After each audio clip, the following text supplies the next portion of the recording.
One tool that people don't think about being important sometimes for a solar technician is cardboard. It's a very useful tool. So let me introduce the problem to you first before I tell you how this is going to be useful. This system, we have SolarEdge inverters. By the way they're designed, they must have optimizers. The optimizers must work in the way that the inverter is expecting them to. If they do not, they don't work. So we've got a couple of problem children here. We're gonna open them up and take some voltage and I'll show you what I'm talking about.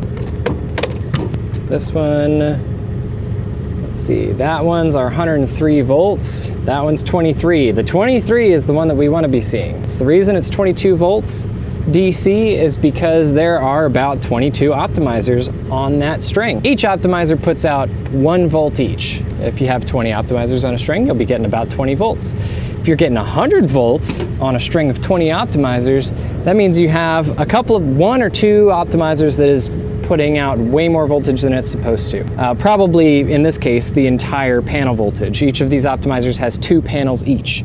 So roughly about 80 volts. How do we troubleshoot this? Usually from the monitoring, the advantage with having optimizers is that you can see if there's an optimizer that goes down. But if the inverter doesn't run, you can't see what the good optimizers are that would normally run because this one optimizer is screwing it up for everybody. I can tell which string it is, from all of these fuses, but that's still 20 optimizers I would have to go through and test for each one to see which optimizer is putting out high voltage. This is where the cardboard comes into play. Where do we get our voltage from?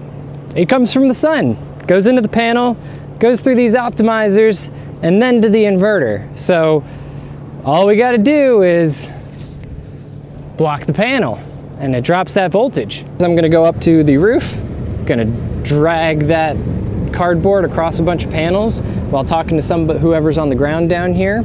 And when I see that voltage drop, it's probably gonna drop like 10, 20 volts, something semi-noticeable. And off. And back on.